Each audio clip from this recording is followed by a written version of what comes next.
Hey, it's Craig Syracuse, and welcome to another episode of Walk in Faith, the show where we go beyond the image and we discover who our guests really are. You might know them from TV, the big screen, or even the world of sports, but do we really know who they are as a person? Do we know what motivates them? Do we know what inspires them? Well, that's what we're here to find out. Today I'm joined by Wayne Vanderwall to talk about his book, The Gospel of Santa Claus. Stay tuned and walk with us.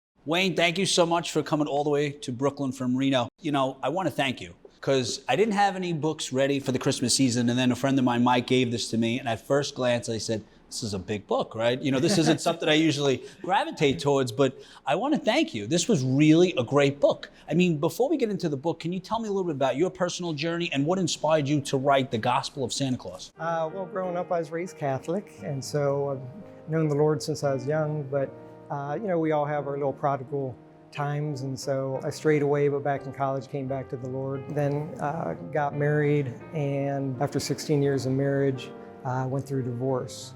And so in 2008, went through the divorce.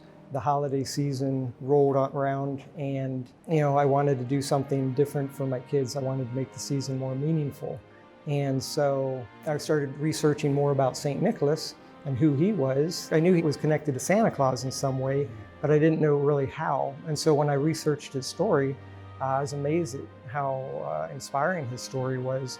And I shared it with my kids, and I'm a visual person, so it formed in a movie in my head, and I can't go out and make a movie, but I felt the urging to just get it out of my head and on paper, and so that led to the book. It's interesting too, because when I started to read it, like we all know the story of Santa Claus, and I've seen it depicted in movies, but when I started to read it, I never knew that Santa Claus was, you know, he was put in jail. He was beaten by, was it Sandor, I think his name was? Sandor. Sandor. And, you know, you never see that in any Disney films. You never see that in any Disney books or anything like that. So it was fascinating. But now, how is St. Nick or Santa Claus adapted into modern day culture as well as Christmas or Christmas, as you say in the book? So his story, he was born in a country called Lycia, which today is called Turkey. So he was born to Christian parents, and they were wealthy. But it was interesting to be a wealthy Christian family in a Greek society. Lycia was a Greek society ruled by the Roman Empire at the time. And so his parents, they died when he was young in the plague. And so he inherited all their vast fortune, and he felt led by God, called by God to give it all away to the poor, the sick, and the suffering. And so that started the legend of the Santa Claus we know today, as far as his generosity and giving and loving children and, you know, being jolly. He went on to become a priest and a bishop in the church. And during that time, Emperor Diocletian was the emperor that rose to power. When Nicholas was younger, the Roman Empire had lost some of its luster, and they were going through emperors every other year, even being killed or dying. And so Diocletian, when he came to power, he was able to maintain power, and he helped bring the Roman Empire back to power. And as he gained more power, he eventually created himself as a god. And so he expected everyone to bow and worship him. And of course, the Christians, you know, would not do that. They had their one God, and that's all they were going to worship. And so Diocletian started persecuting the Christians at that time, especially the clergy, priests and bishops, as Nicholas was at that time, and throwing them in prison, burning down churches, torturing them. So Nicholas wasn't immune to that. That's just a quick summary of some of the highlights of his life. And so he was a bishop. He grew up in Patara, which is a port city on the Mediterranean. So the Mediterranean was the center of the trade world at that time. So he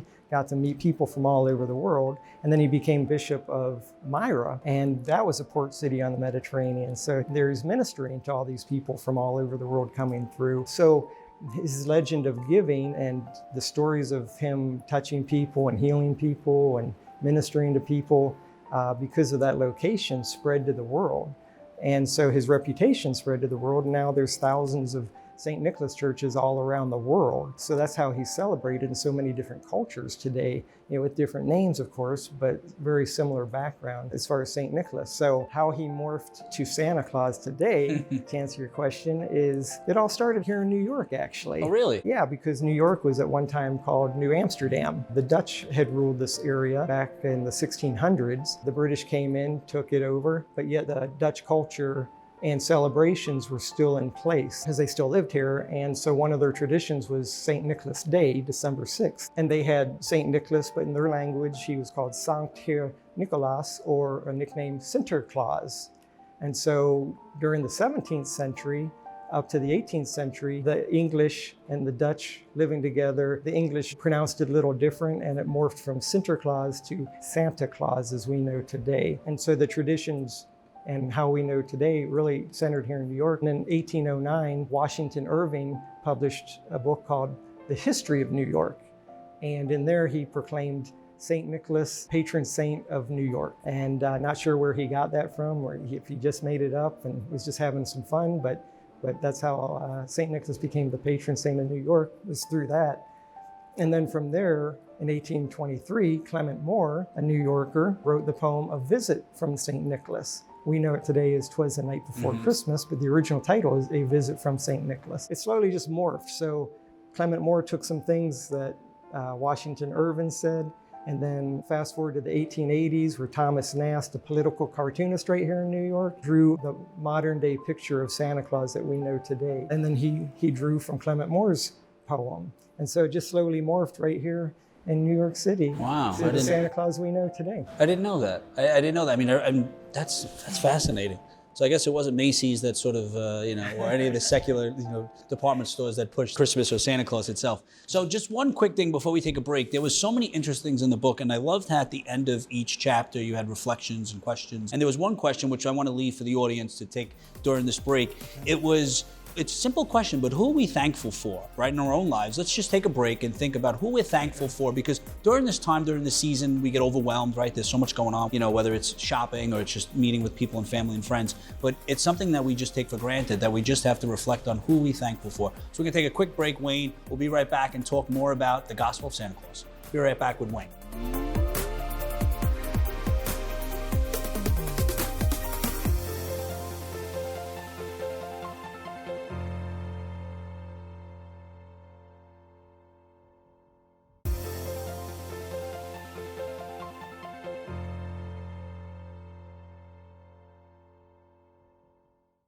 Welcome back, guys. I'm with Wayne Vanderwall, speaking about the Gospel of Santa Claus. So we asked that question. We're not going to quiz you. I just wanted you guys to think about and reflect. But one thing, it was interesting, but we'll talk about Christmas and sort of how the secular world sort of adapted or sort of created this new culture of Christmas.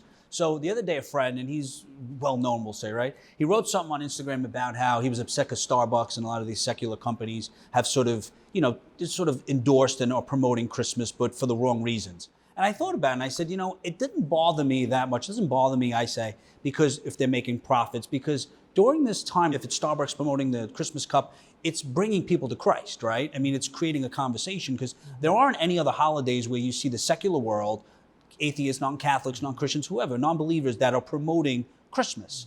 So I was thinking, I'm like, actually, maybe God is using this, whether it's Macy's or whatever secular company, to promote Christmas, because it does bring people to Christ. I mean, it does. So I was just thinking about that. And as I was reading the book, I was like, I don't know, I just started thinking about it. I don't know. Well, tell me what the true meaning of Christmas is. Why do we celebrate Christmas? Well, ultimately, you go back in history, biblical history, humankind, we're all infected with a deadly disease, a terminal illness called sin. And the Bible says the wages of sin is death. And so we're spiritually dead, walking dead. And from going all the way back to the garden, when Adam and Eve sinned and they were cast out, they died spiritually at that time. And so God, throughout the Old Testament, was reaching out, trying to bring his people back to him. And so fast forward to Jesus, that Christmas morning, that was God becoming flesh. And his intent, he came on a rescue mission. And he not only has the cure for our disease, our terminal illness of sin, he is the cure. So that Christmas is so powerful, so meaningful in the Christian faith, because that's the wheels set in motion of God's plan of redemption and reconciliation to redeem us and to reconcile us back to Him, to have that intimate personal relationship. And so here we are in the Advent season, and we think about Advent as celebrating the birth of Christ, but really historically, you can look at it that it's really celebrating 3 returns of Jesus, or 3 comings of Jesus. One, the birth of Christ, God came in the flesh, but then after His death and resurrection, Jesus came into our hearts. And then ultimately we're looking forward to what we call the second coming. In my definition, it's the third coming at the end of times, where He will come to restore His kingdom back here on earth, and His people will get to be with Him in person, in the flesh or in the spirit, or however it's going to work. And that's something during the Advent season. So we're looking at the first coming of Christ in the flesh, then Christ coming into our hearts in the Holy Spirit, and then the second coming when we'll be reunited with Him, and there will be no sin. Right now He's the cure for sin, but then eventually there will be no sin or struggles or trials or tribulations. You said such interesting things, especially using the word like cure, especially, and we were saying earlier, during this time, there's so many distractions, right? A lot of people chase happiness, and there's a difference between happiness and joy, but we're looking for, to find happiness, whether it's by purchasing things, whatever society says will bring us joy and happiness. When the true thing, the real thing, is building a relationship with Jesus Christ. He fills that void. And I think during this time, even you and me, we get distracted, right? There's a lot of things going on, but we have to really just stop and reflect and take that moment. You said something in your book you spoke about joy is deeper than happiness. Can you explain the difference between joy and happiness? And can you sustain happiness, or is it something that you could pursue? Can you just explain the difference? How I see happiness, how I've experienced is, the word happy is a derivative of the word happening. So it's in the moment, it's a temporary thing. So a cup of good coffee can make you happy in that moment. A day later, it's not doing anything for you. But in that moment it is. Watching a TV show could make you happy in the moment. It's a temporary thing. Where joy is an underlying peace within. It's deeper than the surface happiness. And true joy comes from God. The Lord is our strength, the Bible says, but it comes in that intimacy with a personal relationship with Jesus. It's a continual pursuit. It's not just, all right, I gave my life to Jesus and now I have joy the rest of my life. It's a relationship, just like you and I. If we're going to build a relationship, we need to hang out, we need to talk, we need to share and get deeper and deeper, and that's what we're called to do with Jesus. But He's with us always. That's the key. Christmas morning, He's called Emmanuel, God with us. And that's the beauty of what Christmas is He's with us all the time. We're not going to hang out all the time. You and your wife aren't going to be together all the time. Married together. I know what you mean. But you're going to be at the store or at work or whatever. But God's with us all the time. So we can have that continual presence of God with us no matter where we're at, no matter what the circumstances are, no matter what situations we're in. I like that too. And like you said too, people think that when they come to Christ, when they become Christians and they believe in God, that they're always going to be happy or filled with joy, or things are going to be easy. And they're not, right? There was a pastor that I heard, he said, we worship a man that was killed on a cross, so why do we think that our journey be any easier? It's a difficult road. And I think during this time, during the season, maybe there's a seed that God has planted. Maybe it's the book, maybe it's something that will bring us to Christ or have us question it. But we have to know that it's a lifestyle, it's ongoing, it's a routine every day. It's not easy. It's not you just wake up, give your life to Christ, and then, all right, there's a lot of outside forces that pull us away. And you mentioned also too about purpose, right? St. Nicholas, he was lucky in a sense. He discovered his purpose when he was young. Not all of us, unfortunately have that ability to discover our purpose. How do we know what God has planted within us? How do we know if this is really what He wants and not what I want? How do we discover that? Again, it's a daily relationship. If we're walking with Him daily, we're communing with Him, we're reading His Word. He's speaking to us through His Word. He's speaking to us in our quiet times. It's really important for us to have those moments where we shut the world out and quiet our minds. And that's what I think a lot of people in the church, I know I have. It's been a journey for me to get back to that place where I can have quiet times. And my mind, I'm racing all the time. I have so many things going on. But to really shut the world away and learn how to quiet my mind, because it really takes practice to do that in this day and age where gratification is so fast now. Being able to listen to His guidance and try to surrender our will to his and say, not my will, but yours be done, Lord. And one quote I have throughout the book is, there's little scriptures that say this is the will of God. And one is, be joyful always, pray continually, and be thankful in all circumstances. So that's a simple thing that everybody can do all the time, to be in God's will. And if you're doing that, He's going to guide you and direct you. He's given us all different passions. We all have different gifts. And so I have the saying, been around, it's not my saying, what we are is God's gift to us. I've heard. What we make of ourselves is our gift to God. Yeah. I read the book and I've heard a lot of people say that. So, and there was a couple of things which I want to talk about, which there's one actually, do not be conformed to this world, but rather be transformed by the renewal of your mind. I think about that every day religiously. It could be anything. If something's going wrong, I constantly think of that. If somebody tries to manipulate me or tries to make me do something that's not in part of my plan, I think about that all the time. And the one thing you said too about silence, right? And this happens to us, right? We ask God, we pray, but then we walk away. We're not waiting for His answer, right? It's like, all right, God, show me a sign or whatever we're praying in the moment, but then we don't give Him enough time, or we don't just silence ourselves to listen to what He wants to say. We think we know. And one thing before we go, and St. Nicholas did this, and this is difficult for us, right? Step out of our comfort zone, right? It's something that we know the challenges, and when God brings us to a challenge, because it usually is God that's bringing us along the way to teach us, for us to develop our character, for something, for growth. And St. Nicholas went through a lot of challenges.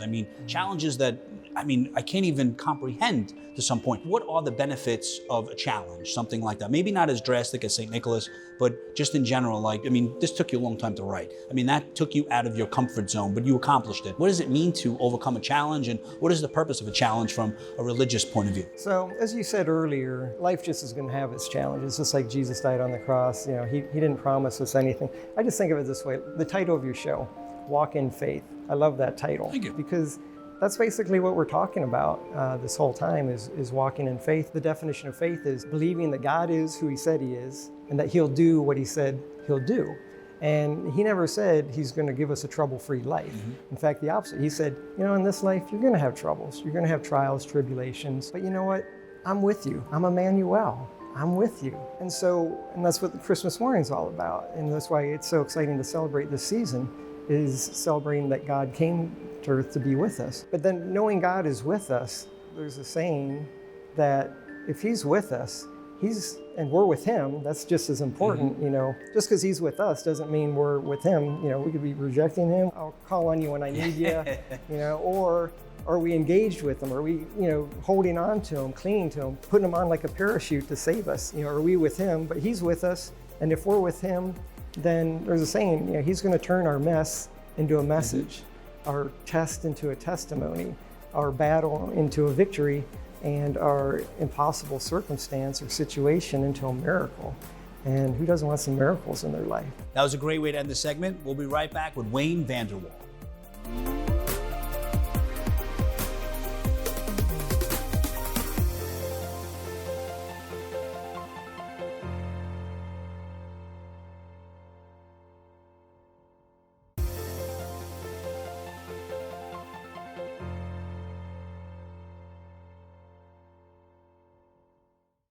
We're back with Wayne Vanderwall talking about the Gospel of Santa Claus. It's a thick book. I don't know if it'll fit in a stocking, but I advise everyone pick it up. So we're going to get to the website and stuff, but just one thing. When I was reading it, I never knew, and it sounds silly, but I never knew that he cleaned chimneys. I guess it makes sense. Like I was telling my wife, I'm like, did you know that, St. Nick actually, one of his jobs was that he cleaned chimneys? I guess that's why, we assume he comes down a chimney.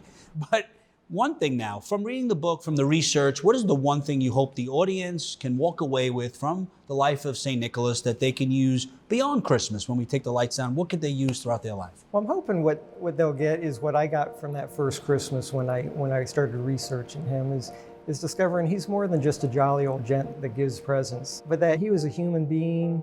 He wasn't perfect. He had struggles. He experienced his parents' death, so he suffered grief and loss and pain. We've all lost loved ones along the way. He was persecuted, he was hated, despised, and we've all experienced rejection in one form or another since childhood or all the way back to childhood. And so that was powerful for me, and sharing that with my kids is that there's so much more depth to him. And what's amazing is that he overcame all that through his faith and returned all that the pain and suffering and loss and anger, with love and joy and forgiveness and hope and, all the things that the season's all about that we celebrate. And so that was powerful for us. And so what that did for us in our Christmases is it really helped to shift the focus from being self-centered, what am I going to get for presents, which is fun, but the emphasis turned more towards being God-centered, that this season's really about God. And that's what the Gospel of Santa Claus, the good news message of Santa Claus, St. Nicholas is pointing us to Jesus, to his gospel, the good news. And so we became more God-centered to celebrate. This is God coming in the flesh, and we're going to celebrate his birthday. Secondly, it made us more family-centered. So we started doing more family activities together. I told my kids, I'm more into doing than having. I'd much rather do things with you and make memories and have fun than buy a bunch of stuff that we're just going to be giving away in a year. And so we became more family-centered, cuddling, watching the Christmas shows and movies and going to parades and festivals and, making cookies and whatnot. And then third, other-centered. That's what St. Nicholas represented. He emulated Jesus. That's what Jesus is all about, was giving of himself a servant. That's what Nicholas did. And so that's what we strove to do, is become more servant-minded towards other people. That they were 8 and 11, so they were already past the whole Santa and Christmas Eve thing. But then I told them, that's kind of a rite of passage, so you moved from being a child believing in that, now you're going to be the Santa. We get to be the Santa, and we get to give and try to do it secretly, so let's surprise the neighbors with cookies on their porch, or go shovel a driveway without them knowing, who did it. And then also like Operation Shoebox, that's such a great thing where you fill a shoebox of goodies and school supplies and all kinds of neat things for children in third world countries, and taking the kids shopping. And we're thinking about, what do you think this kid would like, or that? And so getting them out of themselves and thinking about being other-centered. And so that's what I'm hoping the book will do for other families. One of the things it taught, not taught me, but it sort of was like an awakening, was, like you said, like keeping Christ in Christmas. Like, because sometimes we forget. Like, I looked at the lights, I decorate a lot, I'm a big decorator, and I have a nativity outside, but it's on the left. And I said, why is Santa Claus, no offense, is right in the middle of the house and the snowman? Because that's not the point of the holidays, right? The point is the birth of Jesus Christ. So I started to think about that more and more, and definitely I got that from the book. The other thing, when you were doing research, did you find yourself, or was there any similarities between your life and your struggles and your test of faith and St. Nicholas? Like, did you get any affirmation when you were writing this book and doing research? Or did anything happen? Yeah, one big thing was, after a divorce, went from 2 incomes to 1 income. So financially, I was strained, being that way, and I was disillusioned with the whole materialism of the Christmas season. One thing that really struck a chord with me was he was wealthy, and he purposely gave it all away. He recognized he didn't need it to be happy. He didn't need it to have joy. He didn't need it to be at peace in his life. And so I was in a place that year where I simplified and living on the bare minimum. And so I had that connection with him, and that just reaffirmed to me that I'm okay. I don't need the big house, and I'm driving a '92 Pontiac at the time, an old car, and it was all good. It's all good. Those things don't matter. What matters are the relationships in our life. I agree with you. I thought about that too. I have a friend who's a monk who gave away everything, and I still struggle with that, right? I do, but. Fantastic book. I just want to give you the opportunity now. Where could people find the book? Where could they find out more about you if they have any questions? Do you have a website or anything that you could share? I do. I have the website, thegospelofsantaclaus.com, and there it has all the information, more about the book. I'm just so thankful and blessed that it's everywhere. It's on Amazon, Barnes & Noble, Walmart, online. Walmart, congratulations. Walmart. Yeah, I don't know how that happened, but they picked it up. And then the ebook, so that's a print book. The ebook is on Nook, Kindle, Smashwords, Kobo, and then the audiobook just came out. I was about to ask you, who did the audiobook? I'm so excited. His name is BJ Schraff, and he does cartoons, and he does all these different voices, and so I'm so excited about the audiobook. It's so fun listening to the chapters as he sent them to me, because he does a unique voice for every single character in the book. Yeah, it's crazy. I've never heard anything like it. And so I'm really excited about that. And so that's on Amazon, Audible, iTunes, and that's available now. And then any bookstore, if they're not carrying it, if they don't have any in stock, any bookstore in the world can order it. So yeah, I appreciate you letting me put that information out. Oh, it's my pleasure. I mean, like I said, I really enjoyed it, and I did walk away with a lot. The reflections at the end, fantastic. It's a great way as a family to come together and discuss the book. So thank you so much. It was really a pleasure. Yeah, I advise everyone, pick up a copy of The Gospel of Santa Claus, Wayne Vanderwall, fantastic book. God bless. Always remember, guys, you have the ability to inspire and evangelize through your words and actions. Till next time. And Merry Christmas. Merry Christmas.